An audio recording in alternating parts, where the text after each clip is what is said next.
চলে আসলাম খামারের মধ্যে কাজ করার জন্য। এইখানে দেখতেছেন আমি নেট ব্যবহার করব। তো এইখানে আমি যতটুক নেট লাগবে ততটুক নেট কেটে তারপর নেটগুলো লাগিয়ে নেব। আসসালামু আলাইকুম, কেমন আছেন সবাই? আশা করি সবাই ভালো আছেন। আলহামদুলিল্লাহ আমি অনেকটা ভালো আছি। তো চলে আসলাম নিউ একটি ভিডিও আপনাদের সাথে শেয়ার করতে। আজকের ভিডিওতে আমি অনেকগুলা কাজ করব, খামার পরিষ্কার করব, খামারের মধ্যে নেট লাগাবো। তো সব কিছু নিয়ে আজকের ভিডিওটি। তো এইখানে দেখতেছেন আমি যতটুক নেট লাগবে ততটুক নেট আমি কেটে নেব। তো বাকি অংশটুকু আমি অন্যদিকে লাগিয়ে নেব। তো এইখানে আমি অস্ট্রেলিয়ান মুরগির জন্য একটি রুম তৈরি করে নিচ্ছি।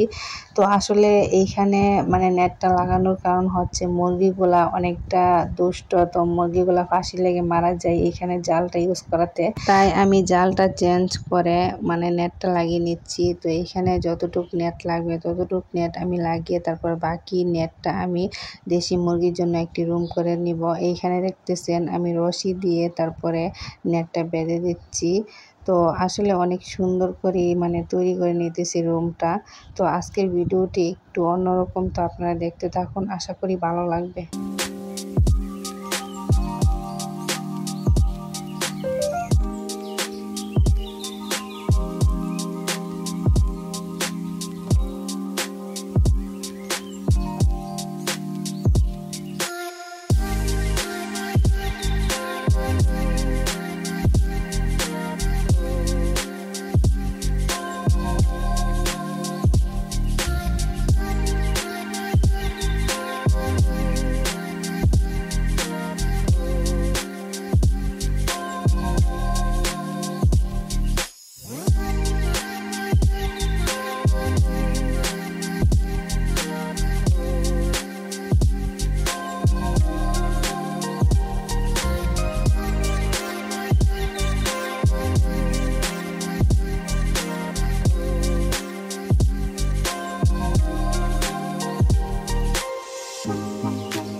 তো ফাইনালি আমার কাজগুলা কমপ্লিট হয়ে গেছে। এখানে দেখতেছেন কত সুন্দর করে আমি রুমটা তৈরি করে ফেলছি। তো এইখানে হচ্ছে অস্ট্রেলিয়ান মুরগি থাকবে। অস্ট্রেলিয়ান মুরগির জন্য আমি নেটটা দিয়ে রুম তৈরি করছি। তো ওই পাশে হচ্ছে দেশি মুরগি থাকবে।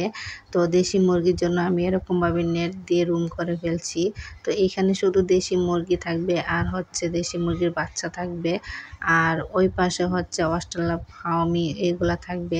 এই যে দেখতেছেন রুমটা কত সুন্দর হয়েছে। আমি হালকা ধানের তুষ দিয়ে দিছি, কারণ বেশি দিলে অনেকটা গরম। তো সেই গরমে ধানের তুষটা বেশি করে দিলে মুরগি অনেকটা গরম লাগবে। এই যে দেখতেছেন কত সুন্দর করে আমি রুমটা তৈরি করে ফেলছি। তো এইখানে মুরগিগুলো অনেকটা মানে নড়াচড়া করতে পারবে, তো অনেকটা জায়গা আছে এইখানে। তো আসলে মুরগির অনুযায়ী মানে অনেকটা জায়গা থাকে খামারের মধ্যে। তো এই যে দেখতেছেন এইখানে অনেকটা সুন্দর করে মুরগিগুলা নড়াচড়া করতে পারবে, মুরগির কোনো প্রবলেম হবে না। এখন আর ফাঁসি লেগে মুরগি মারা যাবে না। কত সুন্দর করে জায়গাটা তৈরি করে নিয়েছি। তো আসলে খামারের মধ্যে এসে মানে অনেক কিছু মনে চাই যে এইভাবে করব ওইভাবে করব, বাট অনেকটা সময় লাগে করতে, আর অনেকটা পরিশ্রম লাগে। তো তাই এই যে দেখতেছেন মুরগিটা অনেকটা সুন্দর করে হাঁটাহাঁটি করতেছে, মাশাআল্লাহ খামারটা অনেকটা সুন্দর লাগতেছে এখন। তো এইভাবে নেটটা দিয়ে আমি আরও চাইলে রুম করতে পারি। তো যখন বেশি মুরগি পালন করবো তখন আবার এইভাবে নেট দিয়ে জায়গা পরিষ্কার করে তারপরে রুম তৈরি করে নেব। তো এখানে দেখতেছেন ফার্মি মুরগিগুলা মানে এইগুলো হচ্ছে খাঁচা থেকে বের হয়ে যায়, কোনো রকমই মানে খাঁচার ভিতরে রাখা যায় না, মানে এটা হচ্ছে এদের অবস্থা। তো এইখানে দেখতেছেন তো খুব সুন্দর করে মানে রুমগুলো তৈরি করা হয়েছে। আজকের ভিডিওটি এইখানেই শেষ করলাম। তো দেখা হচ্ছে নেক্সট কোনো ভিডিওতে, সেই পর্যন্ত সবাই ভালো থাকবেন। আসসালামু আলাইকুম, আল্লাহ হাফেজ।